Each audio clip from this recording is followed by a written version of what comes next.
So to introduce you to what I've got up here on the screen, this is one of the tools that we developed over the summer. It's called CS50 Spaces.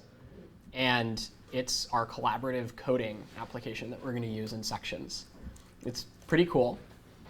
Have any of you guys seen CS50 run yet? Let me pull that up in another tab, run.cs50.net. So if you go to run.cs50.net, you can see what this is it's an in-your-browser way to actually code, write C code, and then run it. So it both compiles it, runs it, and then returns the output to you. So this is kind of a cool way to be able to experiment with some of the code that David goes over in lectures and that we give to you on the problem sets without actually having to fire up the appliance. So what Spaces does that's different from that, if I switch back to this tab, Spaces is CS50 run, like you see right here. But if we scroll over and look at the other side of the window, you see that right now I'm the only person in this space. But what I'm going to ask you guys to do is join this space with me, and then we'll all get to code in the same little window, share our code with each other, and talk about the differences between our code. So it's kind of a cool thing. So to join, if you would visit this link right up here at the top that I've highlighted,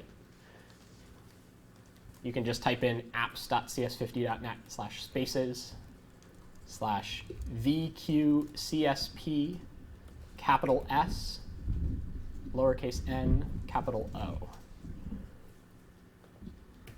All right, so to start off, kind of give you a little bit of a tour of this. We're going to do some silly little coding with it at first, just so that everybody kind of gets a feel for what it's like. But what I've done, or what I'm about to do right here, is I'm going to take the code that I've written in here, which as you see right now is empty. It doesn't do anything. It's just boilerplate code, we'll call it, with a little to-do comment. I'm going to save it by hitting this save button. And what that does is it highlighted up here briefly that revision saved green box. And now, if you search for me in the space, you click my name, you can see that I've got this revision right here. And if you click on that revision, it'll load that code into your space too. So has everybody loaded that code into their space? All right. If you haven't yet, go ahead and do that. And then what I want you guys to do in this little to-do section is write a little bit using printf about yourself. So for example, I would write printf, my name is Nate. And then I'd write, I graduated in 2009 from Stanford. And I would love to hear about what year you are in school, whether you're at the college or the business school or another Harvard school, what you're studying, if it's known yet. If it's not known, that's totally cool. I didn't decide until I was late in my sophomore year. And then I would also love to know anything crazy you want to tell me, or something about the class, or just anything else. When you're done writing that with your little printf, if you'll save the revision, or rather, first, make sure that you can run it and that it prints out exactly what you want it to print out.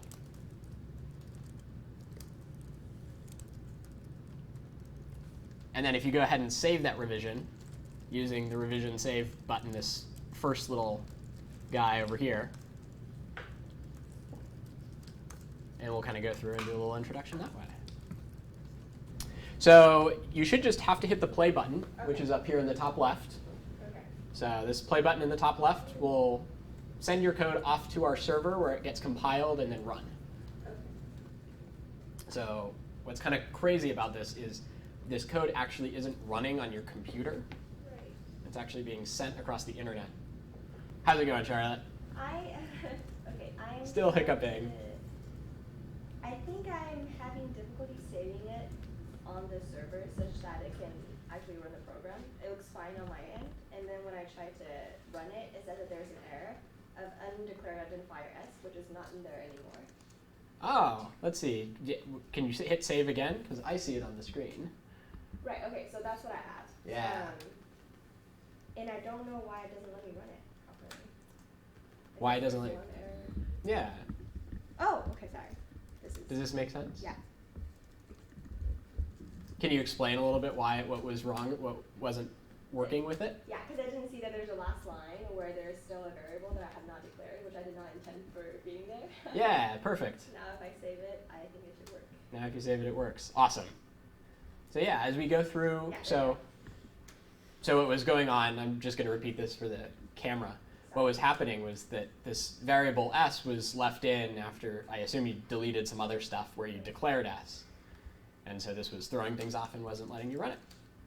So this is exactly what we want to do in section, is have people try writing different pieces of code, compiling it, see what works, see what doesn't, and then kind of talk about these things, because these are tripping points that I still encounter. You know, I do lots of silly stuff all the time and don't know why it doesn't work. So let's pull up Charlotte's revision 3, and we'll run it. So when I run, now that I've got her code in here, I can zoom in, hit the run button, uploads it, builds it, runs it, says it ran successfully, and if I scroll down, see Charlotte is a junior in Adams House in psychology, secondary and economics. Awesome. Great to meet you. Awesome. Okay, moving on. Let's go to Danielle. Go to revision 3. Compile, run. Why don't you tell us a little bit about yourself, Danielle? I'll tell Or Dan. no, yeah, call me Dan. I'm at the business school across the river from you guys, and I was in the Marines before I came here, and this is all new to me, so yeah, so don't feel bad. I'm 30 and I don't know any of this stuff. Awesome. Thanks, Dan. All right, we got another Dan, or Danielle. You go by Danielle. Will you introduce yourself, Danielle? Sure. I'm Daniel. I'm a sophomore in Mather right now. I'm probably going to concentrate in government, but I wanted to take CS50 because I've heard great reviews about the class, and I've never tried CS before. Yeah. So we'll scroll down here and show this. Cool. Moving on, Jared. Right here. Awesome. Yeah, so How's it going? Good. How are you? Good. As you can see, I'm a junior philosophy concentrator at Elliott, originally from Southern California, and I'm interested in taking CS50 just because I like the logic of it, and it seems really cool to build things from using a computer. So. Awesome. Where in Southern California are you from? About an hour from LA, a small city called Omaha. Oh yeah. My dad's from Redlands. Oh, really? Okay, that's where I went to school. Cool stuff. All right. Jimmy. How's it going, Jimmy? Good. How are you? Doing pretty well. Tell us about yourself. Yep. I'm a freshman, and I'm not entirely sure what I'm concentrating in, but I'm kind of leaning towards economics. Like Daniel before me, I've never done any CS, but it sounds kind of cool. Uh-huh. And I'm originally from Chicago. Awesome. So, check out this printout here. I just wanted to ask, did this print out as you expected? No, I forgot to start a new line. Awesome. Right. Yeah. I actually forgot that when I was writing my thing for the first time, too.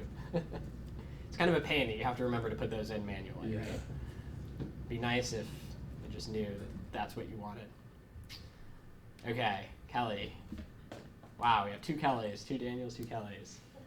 So, Kelly, do you go by Kelly Ryan? Yeah.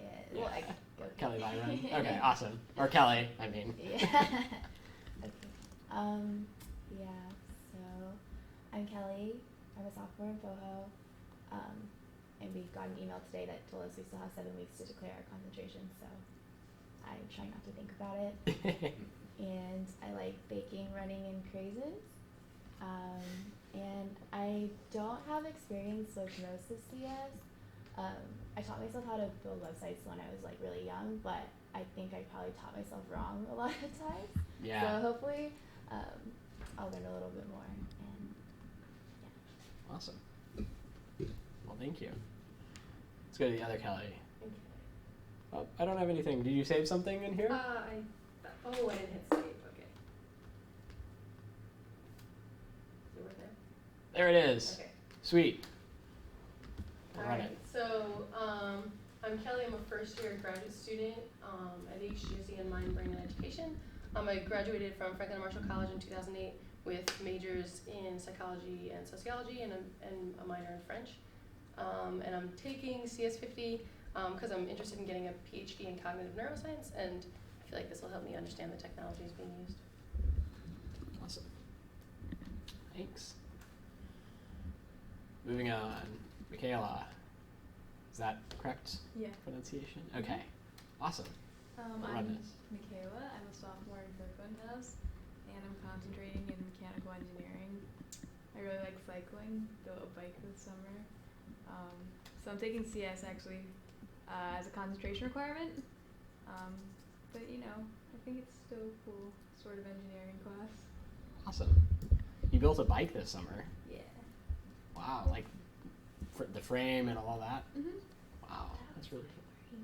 I should have said I made a mistake. I graduated from high school in 2008. I graduated from college in 2012. Just to Oh. clarify. I said that with such confidence too. No, I graduated in 2012. Yeah, it's been so long. Yeah, you just it's been you too never long, know, like right? 3 months. Well, cool. Well, thanks, Michaela. All right, Missy. My name's Missy. I'm a freshman, so that means I don't know anything. I want to concentrate in astrophysics, and CS50 I feel like would definitely help with that. And an odd fact about me is I'm a nationally certified firefighter. So, Wow. How did that happen? I attended an academy Uh-huh. and went through hell for a lot of weeks and got my certification. Wow. So, Congrats. thanks. That is no small feat for sure. Okay, so now we'll do me, because I'm the next one in the row. We'll run it. So, my name is Nate. I was class of 2009 at Stanford. I was a symbolic systems major, which is similar to the mind-brain behavior concentration here, but it's kind of a mix of computer science, linguistics, psychology, and philosophy. Kind of, yeah, a lot of weird stuff, but it was great. And then I did my master's in computer science there as well. So I'm new to Harvard this year. I really wanted to get into teaching. I spent the last 4 years at Stanford TAing computer science classes.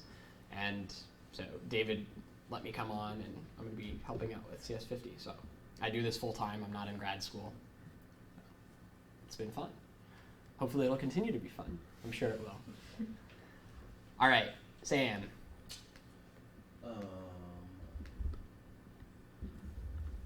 It's all up there. My name's Sam. I'm a sophomore at the college in Lowell specifically. A major will be history of science probably, and VES secondary.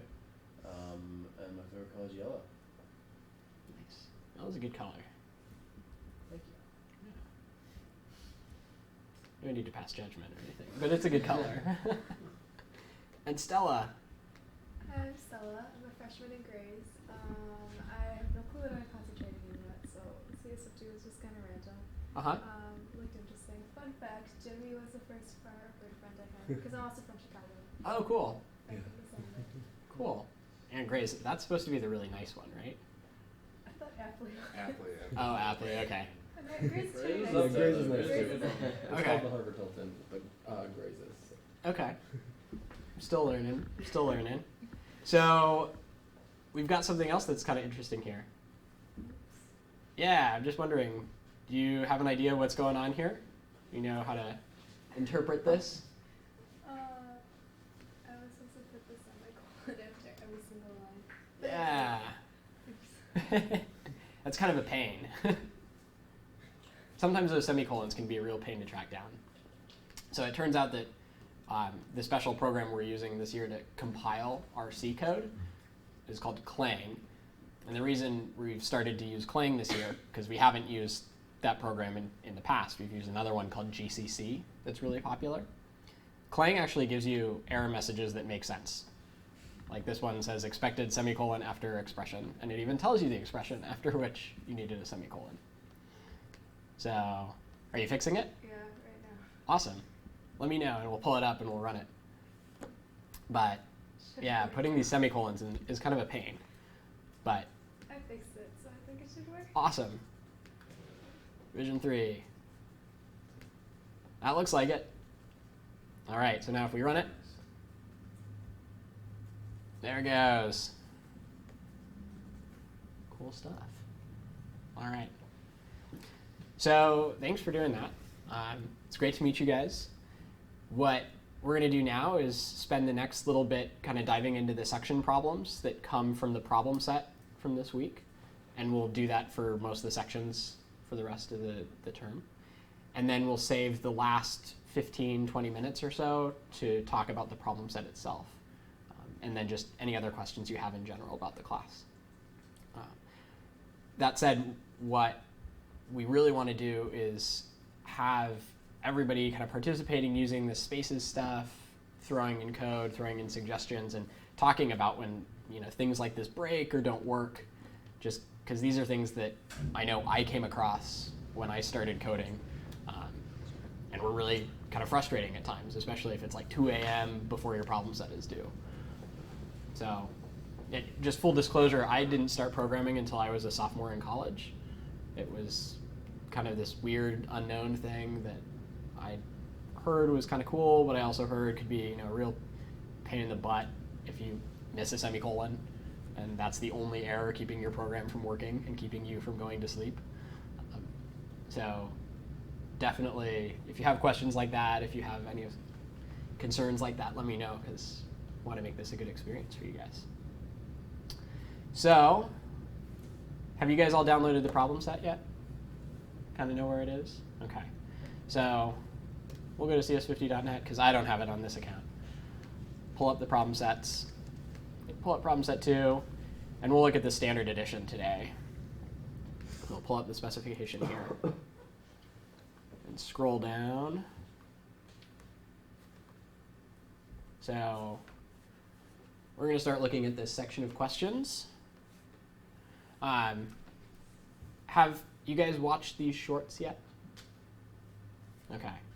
So there are shorts on loops, which is done by Tommy, one of the head teaching fellows. There's one on scope, I believe done by another teaching fellow named David. And then one on a Caesar cipher, also done by David. They're pretty cool. Have you guys been watching the other shorts so far? How have they been? Helpful? Okay, good to know.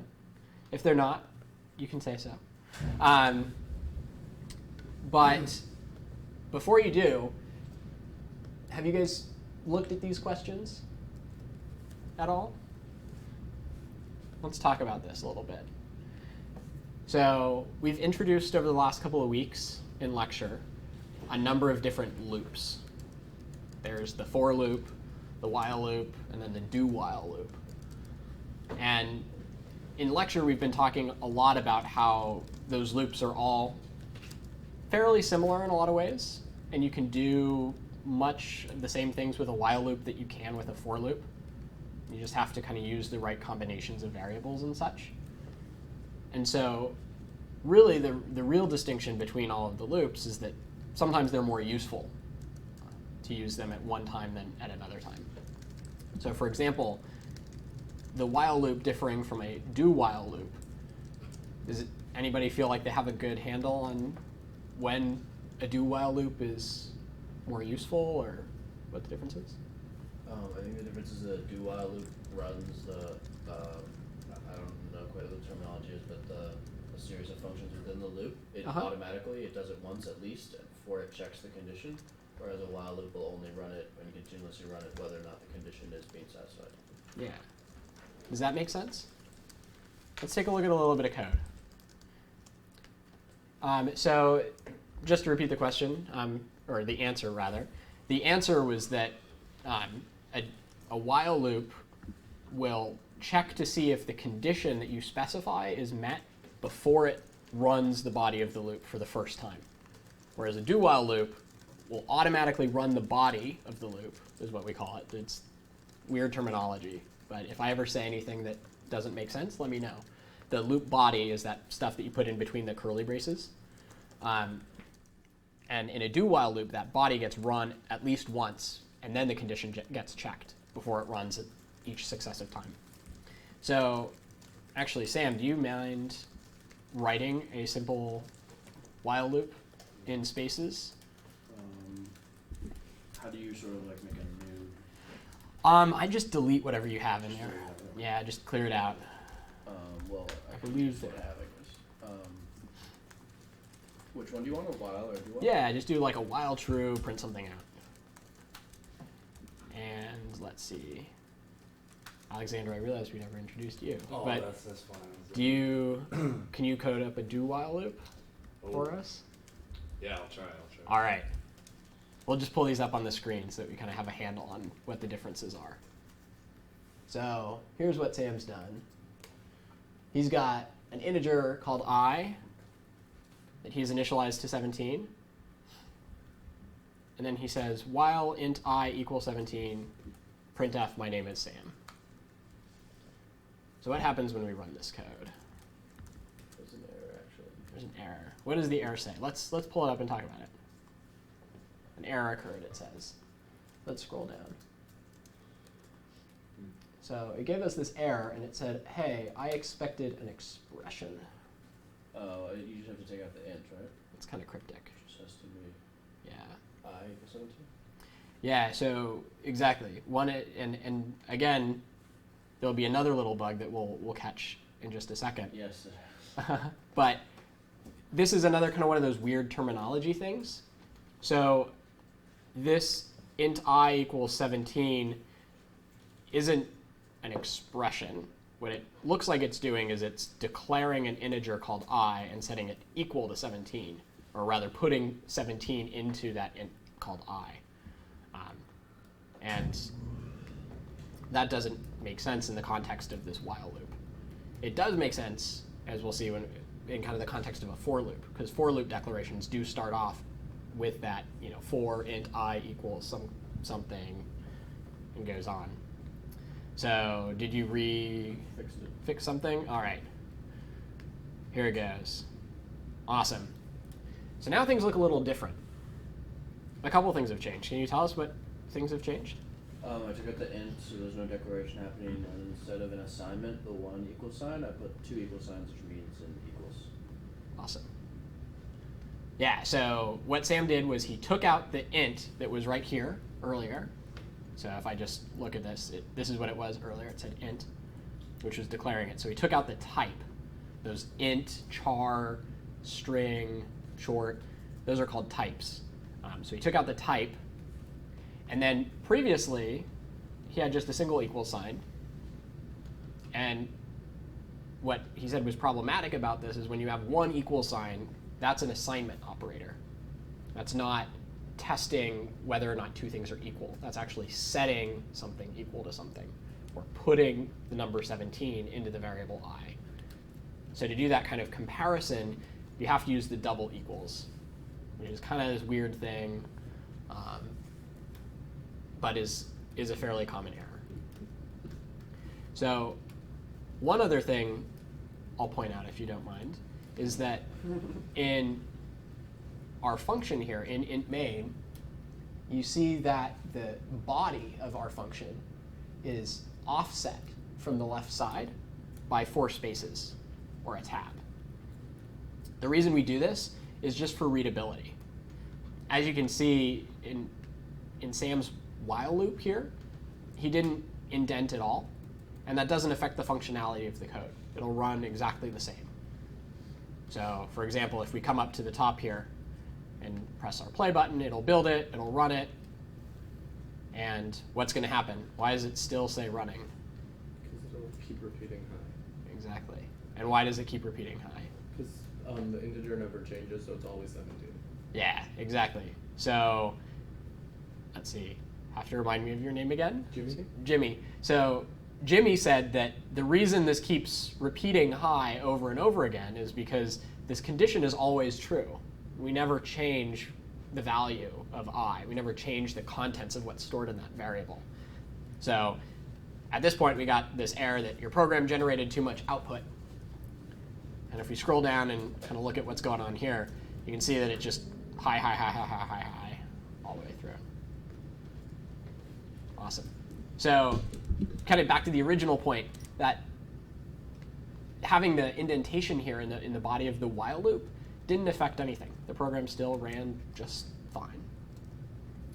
but typically for good style, and this is something that we look for in your problem sets, we ask you to indent this by 4 spaces, which you can do by just pressing the tab key or by manually putting the 4 spaces in yourself. But the tab key is easier. Cool. Okay, so let's go back and look at Alexander's do while. It's got I'm a little trouble. But Okay, well, let's work through it. Is that cool? yeah. Okay, so here we go. This is the code that Alexander's wrote. You go by Alex? Alex, yeah, Alex, yeah. okay. So here's the code that Alex has written. So we've got our declaration of main right here. And then we've got this integer variable called I being declared right here. And we've got a do statement. And then the body, again with these braces. So this is the body of the do while. Let me zoom in on this so it's more readable. And in the body, we're trying to print, this is the body, I++, so increment the contents of I, and do this until I gets to be 3. And then our program ends. So what happens when we run this program? Expected identifier. Okay. So build, run, error occurs. What happens? So if we scroll down here, we get this somewhat cryptic looking thing. Expected semicolon after top level declaration. It's kind of weird.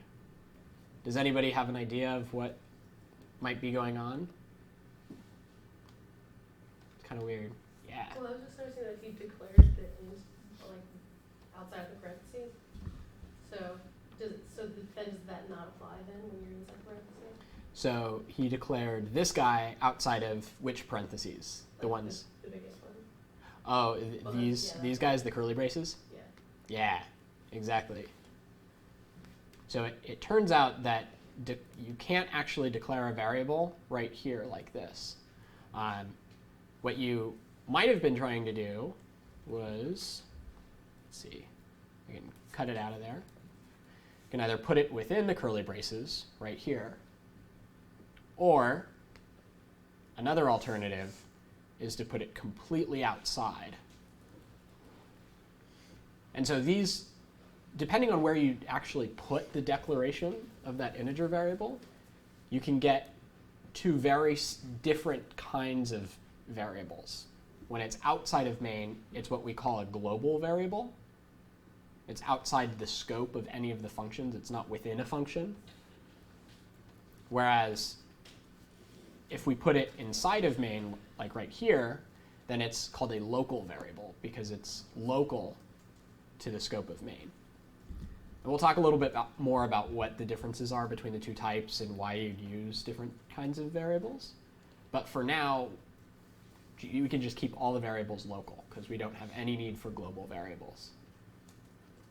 Okay, so that's one thing right there. Let's try running this again, see what happens. If we run, get another error. Zoom in a bit. What do we get?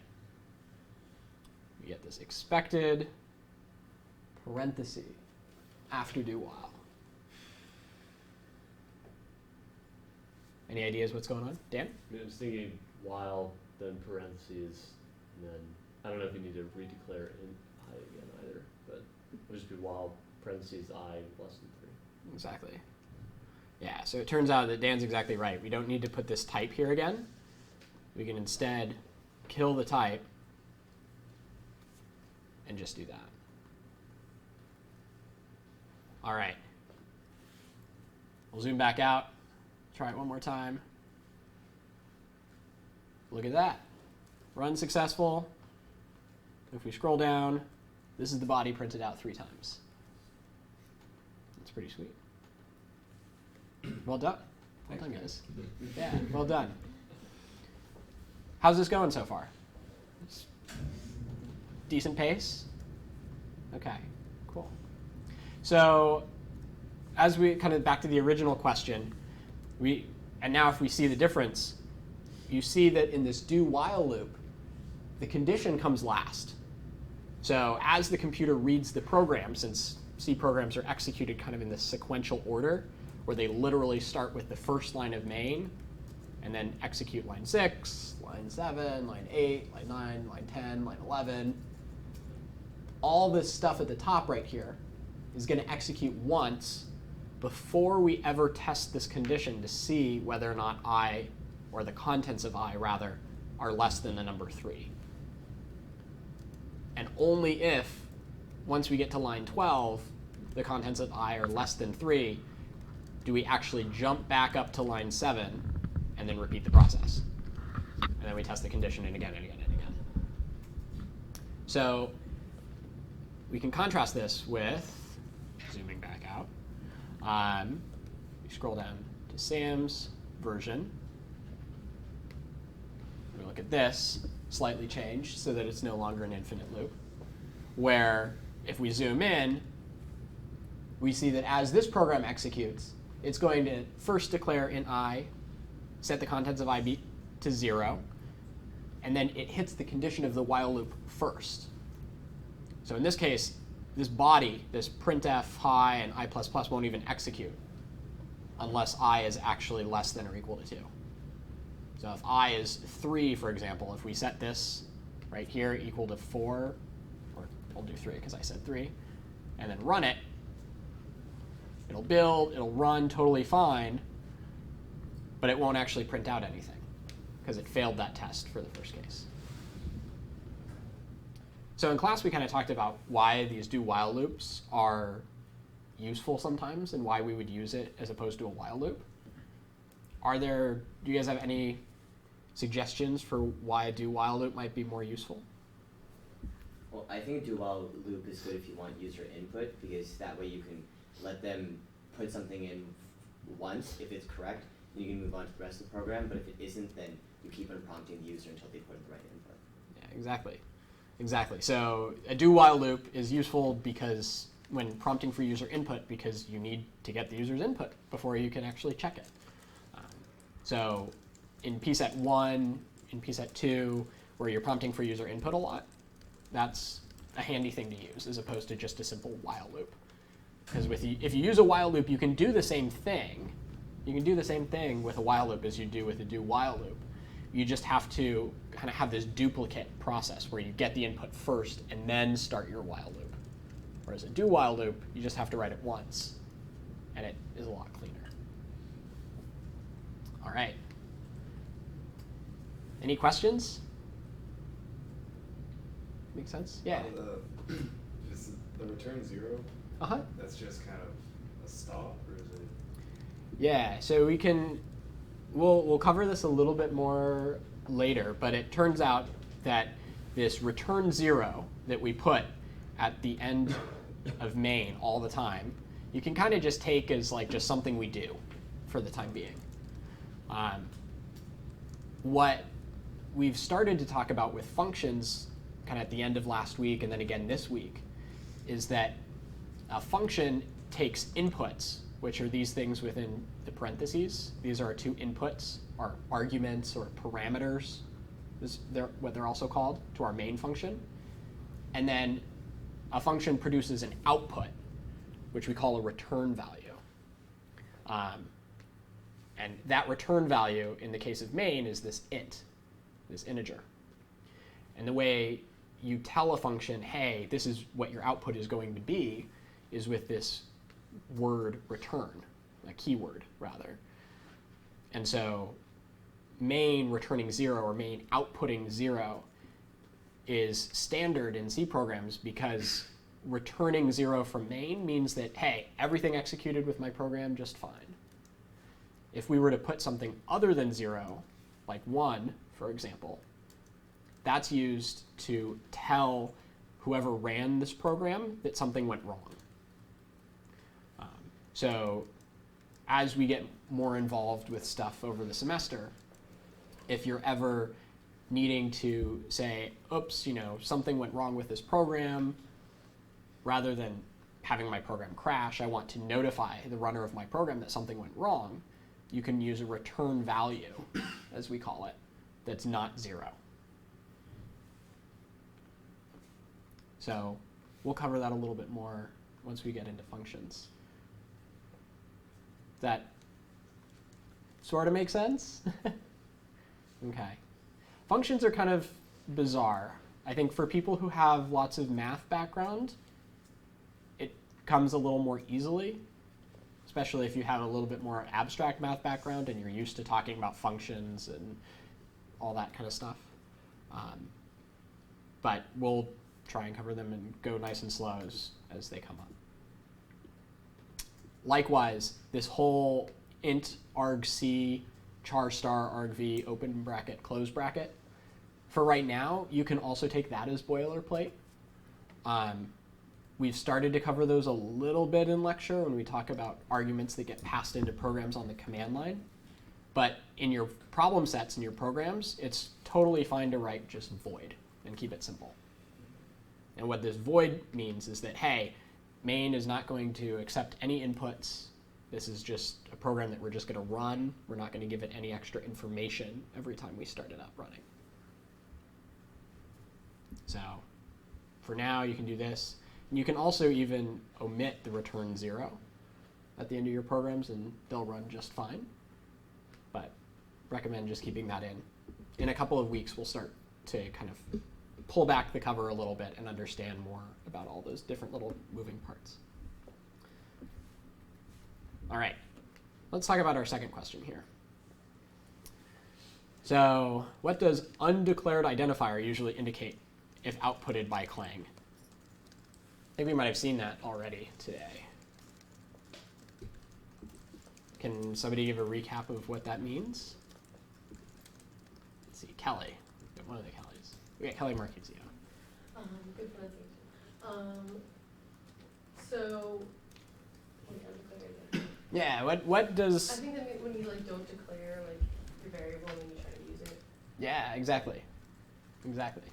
So if you ever see this output when you try and compile your program, just like Kelly said, it means that you used a variable that you didn't declare. So if I go back to our space and I do something like printf, hello %s, and try and fill in that %s with a variable s that I haven't declared anywhere, and I try and run it, you'll see I get down at this bottom right here, use of undeclared identifier s. That just means you didn't declare your variable. Same thing happens if you have x and you try and store 7 in it, and I didn't declare x. I get that same error, use of undeclared identifier x. Cool. All right. So the Caesar cipher not being very secure, I'll let you guys watch the short, kind of understand why. And hopefully after doing this week's problem set where you actually write a Caesar cipher, you'll understand a little bit more about what it means to be secure and insecure. Or not secure, I guess. Insecure is slightly different. The other thing was we had these other questions here about functions and what a function is. And we kind of talked about that briefly when we talked about return values. For somebody who's been to lecture, can you recap who's been to lecture today? All right. Let's see. Can somebody tell us what a function is? Kelly?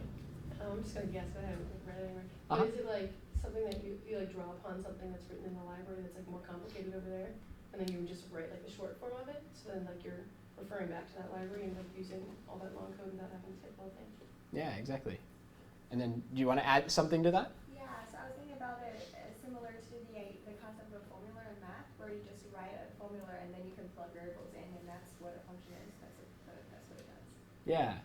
So we've got a couple of answers here that are both really good and right on. There's referring to code that's been written in a library somewhere that is more complicated, and then you can draw upon that code and actually use it by just writing the short form of it, or rather its name.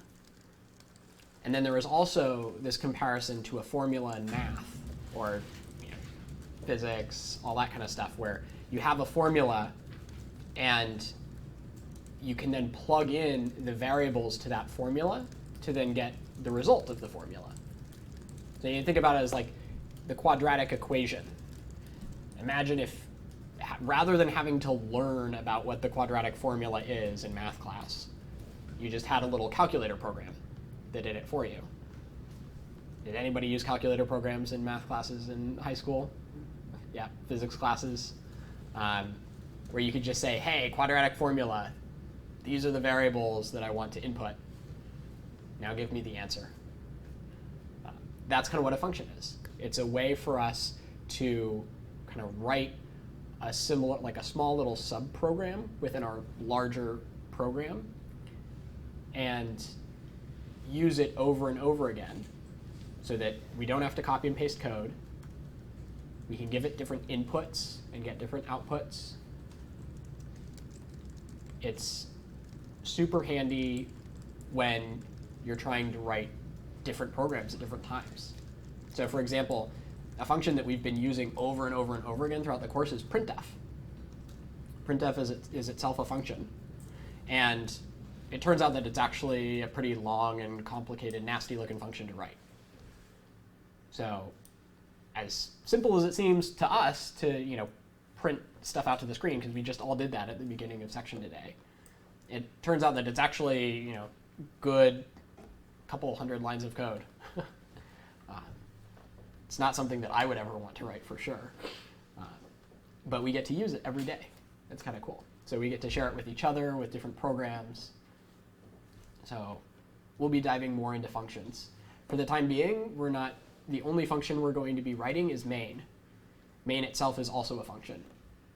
And you can see it's got its output, its inputs like we talked about, and then its name, which is main. Main is kind of is a special function. In your C program, there has to be a main function. And so for now, we've kind of omitted writing the prototype or the declaration of main.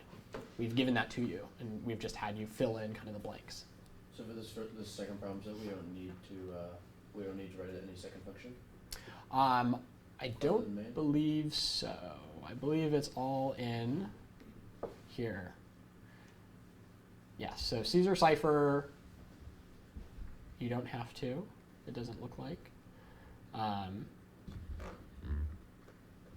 And Visionaire, you don't either. So, and it turns out you don't actually ever have to write a function. Okay. Right? Fair. You can always put all of your code within main. Right. And many programmers do that. As we move on, we start introducing functions as a way to clean up your code, to make it more elegant. In case you have tasks, kind of like when we talked about loops, how sometimes there are things that you want to do again and again and again. And you have kind of the naive way, or what we often call the straw man solution, is to just copy and paste over and over again. You can do the same thing with functions, where you just copy and paste the same code over and over again. But that bloats your code. It ends up making your code really long. It also gets a little confusing. And then it means that you aren't able, like if you ever want to use that code again in another program, you're also stuck copying and pasting it again. So one of the things we'll talk about is kind of design and style of your programs. And so when it makes sense to kind of package something up and put it as a separate function, we encourage you to do that. And that is something that, again, there's no hard and fast rule. We rarely say that you must write a function called this, but it's more one of those things that you just develop over time as you write more and more programs. Any more questions? Okay. So let's now go back up to this guy right here. So I'm still in this section of questions. We've talked about all these different ones, what's a function, why to write functions, when you can just copy and paste. Hopefully we've convinced you that writing functions is a good thing. So now let's move on to this MySpace program, and we'll spend a little bit of time doing this. So let's see, can I have somebody read this for me? let's have Michaela. Will you read this for us? Yes. You mean back when MySpace was Back cool? when MySpace was cool. Back when MySpace was cool, it was all the rage to type like this. Maybe it still is. I'm not really sure. In any case, using the CS50 appliance, CS50 run, or CS50 spaces, write a program that prompts the user for a message, and then outputs the message with its first letter capitalized, with all the other letters in alternating case, as per the sample output below, wherein boldface text represents some user's input. For simplicity, you may assume that the user will only input lowercase letters and spaces. Consider this problem an opportunity to practice. You won't be asked to submit this program. Awesome. Thank you. So, as Michaela said, we are going to write a program that MySpaces your code. So, did any of you guys use MySpace? Any of you had MySpace accounts? Oh yeah. Yeah. It was pretty cool. I know. Dating myself. So what we're trying to do is write a program that goes through and capitalizes the first letter and then every letter thereafter, or every other letter thereafter, I'm sorry. So as you can see in this example, this is how we run the program. And so this is just saying we're running a program called a.out. The input that we're going to be giving it is going to be prompted. We're not going to supply the input on the command line. If you've been following on the lectures and hearing about command line arguments, that's kind of where that funky syntax in main comes in with the int, argc, all of that stuff. So here we're not using that. We're not dealing with any of that. We're just going to get this typed in by the user, and then this second line with a funky capitalization is what we want our program to output. So rather than using the appliance or run, we'll use spaces, because we've got spaces. And so if you guys would get your code to look something like this, so I'm going to save this revision, just so you've got this boilerplate right here that looks like this, int main void, nothing in it. Actually, what we'll do is we'll just delete everything altogether. We want a blank slate, because we're not going to start writing code.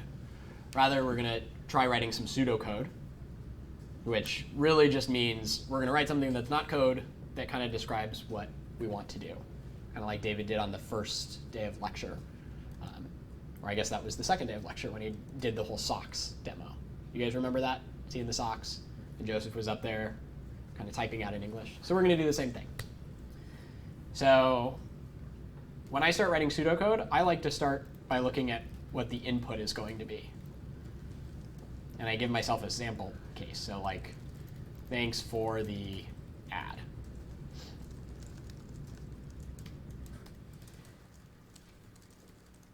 And then I also write what I want the output to be, which in this case is something like this.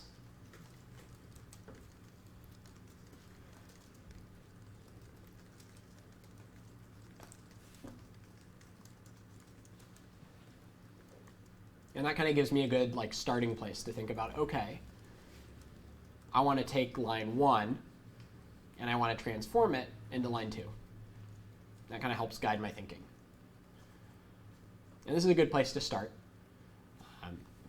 Another way to think about it too, as we kind of move on, and as you do this in your own programs, is to think about kind of what are the edge cases to this? What are kind of the weird scenarios? What are the weird inputs that we might get? And what should those outputs look like? For example, one weird input would be this one, where we get absolutely nothing. What should we output in that case? That's something we want to think about too. So just as a question, what might we want to output? If we don't get any input at all, what should our program be outputting? Nothing? Sounds great. So we want to make sure that we're not writing anything out if we don't get anything in. Cool. Okay. So I'm going to call on a couple people as we go through and just figure out kind of like what the general algorithm is, and we'll kind of start working through this together. So let's see, Missy. How do you think we'd start? What would be a good place to start here if we want to transform, say, line 1 into line 2? Can you kind of just explain to me in English what you're thinking? Don't even worry about code. First thing I would do would be to kind of direct the user to tell them what you want. Okay. So say, hey, user, I want a string. Awesome. So let's write this down. Prompt the user for a string. That sounds like a good start.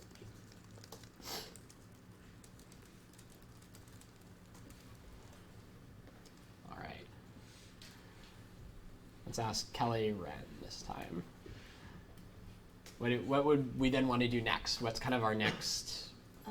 Collect their input and store it as a variable. Great. So collect the string, store it in a variable.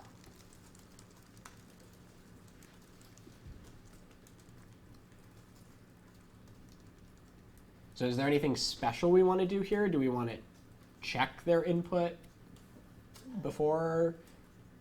Yeah. What might we want to check for? Well, you said we don't have to check if it's a number, right? Because it'll assume that it's lowercase b. Yeah. So So it turns out that, we don't have to. yeah. So GetString is guaranteed to return us a string. It's not going to return a number to us or anything like that. There might be digit characters within that string, though. And those we can ignore as we do the capitalization. But an empty string is totally fine.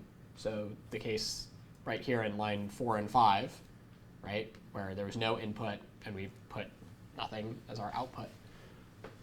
We don't have to worry about making sure that there's something in the string or that the string is at least 4 characters long.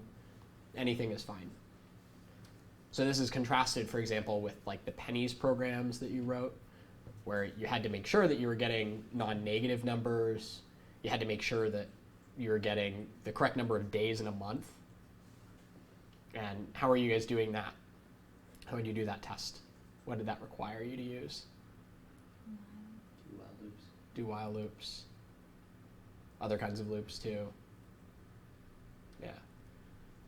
So turns out we don't have to use a loop in this case when we're prompting for a string, which is kind of nice. All right. Moving on. So Stella, can you tell us a little bit about what we should do next? So now we've got the string, we've got it stored in a variable. What do we need to do with the string?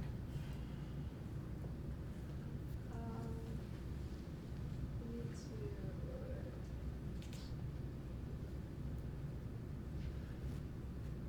to identify between. Yeah, just say it in English. That's awesome. Identify between which ones are going to be capital or uppercase and which ones are going to be lowercase. Yeah. So we need to identify which ones to uppercase and lowercase. We can't uppercase and lowercase them until we've identified which ones.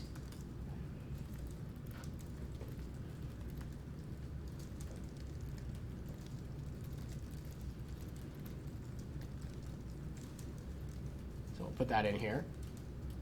So just thinking about this process, how do we do this identification? Do you know, Dan? Kind of what tool we'd have to use out of our toolbox? I don't know. I feel like you could put it in somehow like an array where each line is its own little box and then uppercase it from there or not. Okay. So one tool we could use is an array. What do we have to look at in the string, though, to figure out? We had to look at the characters, right? Yeah. So you gotta look at the length of the string. yeah. So part of that is getting the length of the string.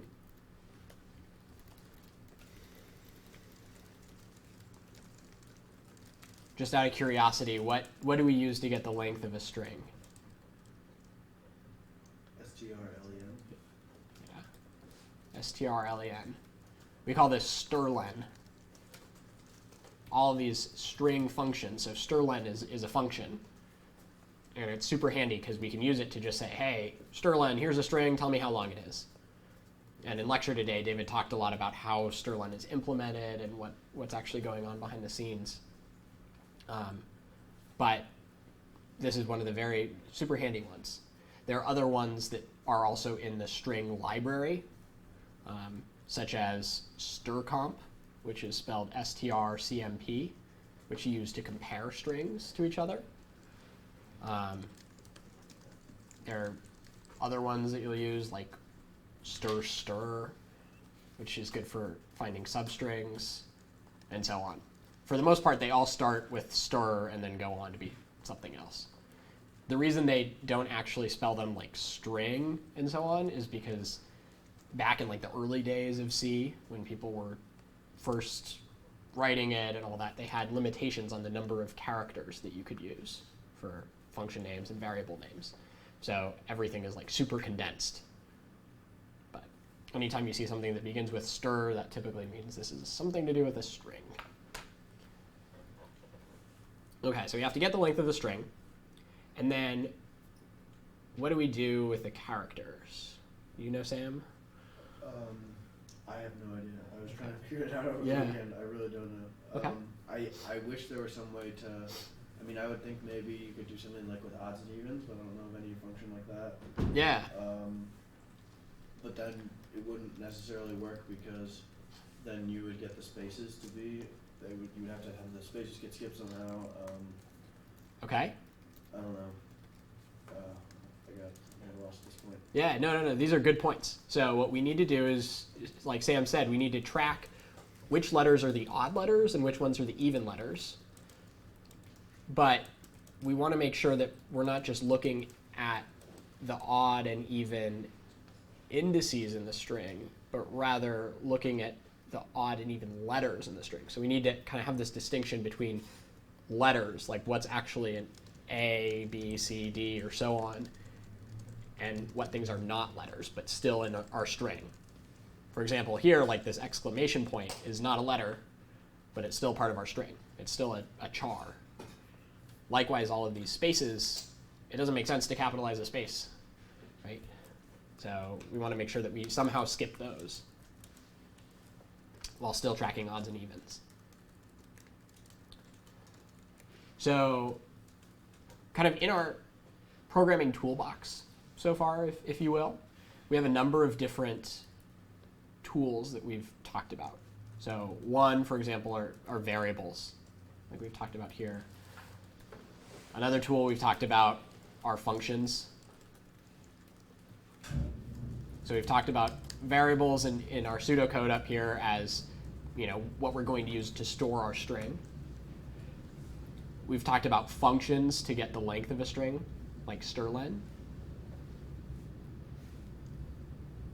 We've been talking about something else, and we talked about it for a lot earlier in section today. Loops. What do you guys think about using a loop in this program? Jared, what do you think?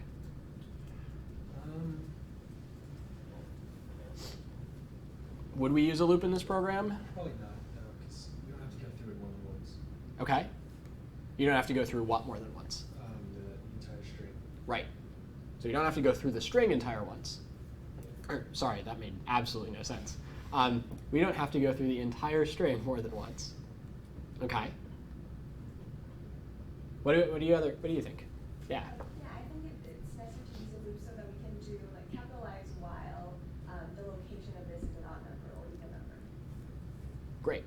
And so capitalize what? The character. Why? Okay. So we're saying that we should use a loop because we want to capitalize a letter while it's not a number. So, sorry, did you want to add? Oh, I was going to say that, so the way we would treat the string of Uh-huh. input is that we try to separate the spaces from the characters. Yeah. And then you can assign a number to, based on the location of the letter in the string. Yeah. And then you can identify whether it's odd or even, and then you use a loop to capitalize the letter itself while the location of the letter is even. Great. Or odd, sorry. Great. So just to recap, and can you remind me of your name again? I'm sorry. Charlotte. Okay. So what Charlotte is saying, which is totally right, gosh, this likes to auto-indent on me, is that if we look at a string, such as this one at the top, thanks for the ad, as a sequence of characters where the T is at position 0, the H is at position 1, give it an extra space there, A is at 2, then we've got 3, 4, 5, the space is at position 6, what's the position of F? 7. O, 8, R, 9, then we get 10, and then I can't really write it without it kind of getting messy on the screen. But this is actually how we can talk about strings in memory, is that a string is a sequence of characters, and when we refer to an individual character in a string, we often do so by referring to that character's position within the string. Kind of the same way that we talk about September being the 9th month of the year, or Monday being the first day of the week. So this provides us a way to figure out which ones are odd versus even, because you can see here, if we match it up with this T, you can see that all of the capitalized ones are at even positions, at least for the first word, and then things get thrown off once we hit that space, because we don't count this space as a letter. So it's as if we started and went 0, 1, 2, 3, 4, 5, space, 6, 7, 8, space, 9, and then 10, 11, 12, and so on. Cool. So we definitely will want to use some sort of loop to go over each of the characters in turn. So at this point, we'll go back to our little pseudocode here. As part of this identification of which ones are uppercased and which ones are lowercased, we'll want to do this in some kind of loop. Loop. Cool. What kind of loop out of the types of loops that we have seems to be a good one to use in this case? I was thinking the for loop. And why are you thinking a for loop? Because I was thinking you could like start at 0 and then end it when you reach the length of the string, and then each iteration through you could increase I by 2. Yeah, exactly. So out of the different choices of loops, we have for loops, while loops, do while loops. Where a for loop is particularly useful is when you want to know kind of where you're at in the loop, how many times the loop has been executed so far, which is exactly what we want to know in this situation. Like Kelly said, based off of Charlotte's earlier comment, that we want to know the position of the character within the string. And the for loop will give us just that, because if we start, kind of looking back at our string, if we start our for loop at 0, and we go up through the length of the entire string, then we can associate the letter T with the 0 in our for loop, letter 1, or the letter H with the 1 in our for loop, and so on, going all the way through the end of the string.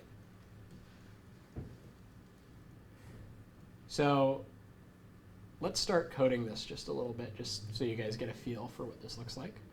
I'm going to save this. So we've got our pseudocode in here.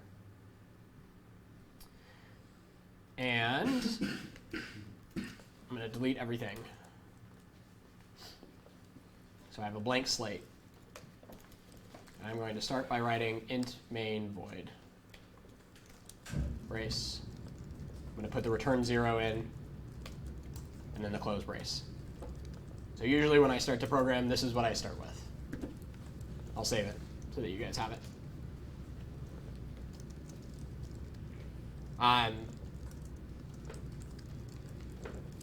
So one of the first things we talked about was getting input from the user and storing it in a string.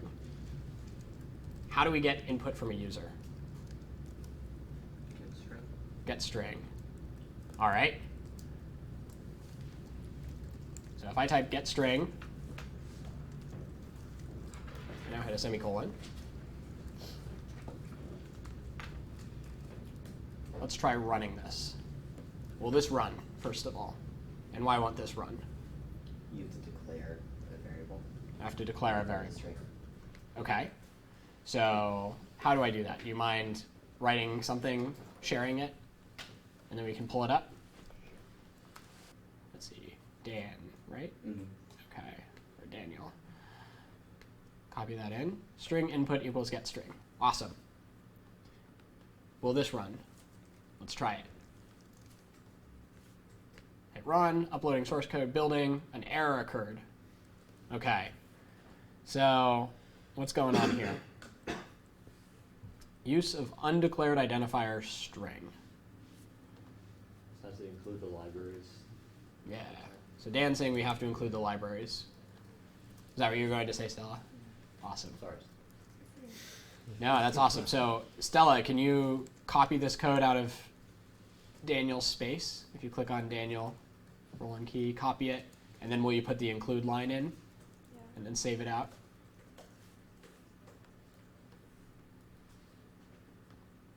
Let me know when you're ready.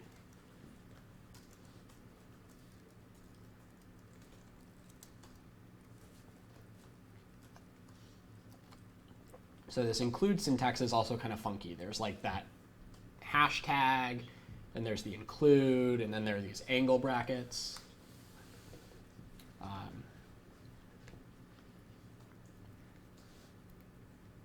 Do you remember how this works, or should I put it up on this code right here? Okay. I wasn't sure which library it was. Oh, okay. Yeah, so it's the CS50 library. Oh, I put standard I on CS. Oh, got it. I wasn't sure. Yeah, no, that's, so it turns out that string is actually something that is special to CS50. There actually isn't a true string type, because right here, string is in the type position. We're declaring a variable called input of type string, and we're putting inside of input the value that gets returned to us, the output of this getString function call. You can tell that this is a function call because it's got the parentheses, just like printf does, just like strlen does. But string is actually not a real type in the C language. We've made it into a type, and we'll talk about more what it actually is in C, because there is a way to work with strings. We've just done something to make it look a little nicer. So here we go. Here's Stella's code. It's got the pound include cs50.h. Other people will call this like a hash include sometimes, or a sharp include. Now we can start it, run it, and we still get an error. Let's see what's happening. Unused variable input. Okay, so that's cool. That's cool. I mean, it's not really cool because we're getting an error and it's not running. But what this is saying is that we haven't used our variable, which makes sense. We haven't tried to do anything with it. This is a way that Clang is trying to help us make sure that we're not just using variables and then inadvertently calling them something else later in our code, helping us avoid errors that way. All right. So we've got input from the user. We've stored it in a variable. The next step was to then start looking at all of the characters in the string and identifying which ones are to be uppercased and which ones are to be lowercased. And like Kelly and Charlotte brought up, we do this using a for loop. So does anyone remember the syntax of a for loop and would like to take a stab at just writing the first line of the for loop, just the for bit? Kelly, Sure. you want to give it a try? Yeah. So you have to initialize first. So I put I equals 0, and then I did I less than Sterling. Is it in your space? Can I Yeah, pull it up? I screwed it up a little bit, but yeah, it's in there. Okay. Let's pull it up. Awesome. But then I didn't know what to do after that. So. Yeah. Okay. So here's what Kelly's got. Let's look at it quickly. So she's included the CS50 library at the top. She's included the standard IO library at the top. And the standard IO library has functions like printf. So if you ever want to use printf, you need that line. And then she included the string library, which we will need because the string library has the strlen function, which we'll get to in just a bit. So if we look at what Kelly's done here, can you walk us through what you did? Yeah. So I mean, I got errors. So Yeah. you have to correct those, right? No, let's. But so I wanted to call the string that I got just string, and Okay. I wanted to print out the string, Okay. and then I think that's what I was saying. I wanted to like set the string as like an array with each character being in like a different slot in the array. Uh-huh. And then I wanted to, in the for loop, I wanted to start at position 0, and then every 2 spaces, Uh-huh. I was gonna capitalize, so I just subtracted 23 because I was looking at the ASCII table. Uh-huh. So that's what I was thinking. I know it's not correct. Got it. So this is a great start. I think a lot of the framework is in place here. Let's go through kind of line by line and see what's going on. So the way I like to do this is just start by compiling the code and letting the compiler tell me like what's wrong with my code. Because the compiler is really good at telling you what's wrong with your code. So if we play it, building, and it doesn't build, it says there is an error. So if we scroll down and look at the first error, it said, we scroll back up to the top, you can see that there were 5 errors generated down here at the bottom. Oops, it's really cut off. I guess that's just not going to get any better. Here we go. So there were 5 total errors generated. Here I can only see the first 2. So I can move this up a little bit and then kind of scroll up. This was the command that was run to compile the code. And then the first error was in file.c, right here, expected identifier or parenthesis. And it was on this line where we said string equals getString. And you can see right here that it was on line 8 of file.c. And then I believe this is character 12 is the error. So what's going wrong on line 8?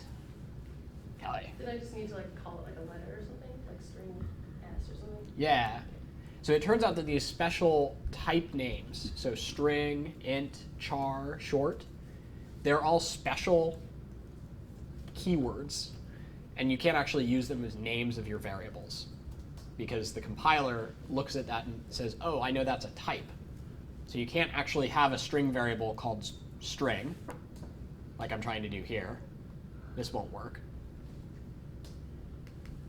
But instead, we can call it something like s, or st, or stir. We also couldn't call it int. We can't have a string called int. Can't have a string called char. None of those will work. So we'll just call it s for the time being. Awesome. So what next is going on in this line? String, this line looks pretty good. Let's give it another try. Let's run it. Okay, so we still get errors. This time we're down to 4 errors. So we got one of them. Let's move up. Unexpected type name string. Expected expression. Yes. Yeah, that's because I tried to name it string before, so it's not gonna be. Yeah. So it looks like we now also have to go fix all of these references to string. You can see there's a reference to string here, one here, one here. So we can move all these to s. Great. Okay. Run it again. building, another error occurred. Okay, now we're down to one error. It's this int I equals s, and then the square brackets. So can you tell us a little bit about what you were doing here, Kelly? Yeah. This is on line 10. I don't know if we needed it all, but anyway, I think I was trying to. Save it so you can follow along if you're. I think I was trying to tell it to like start at position 0 at the beginning of my for loop. Okay. So I think maybe that thing was unnecessary. Okay. Unnecessary. So, just to recap, you were saying that you were trying to start this at position 0 and get this. Right. Yeah.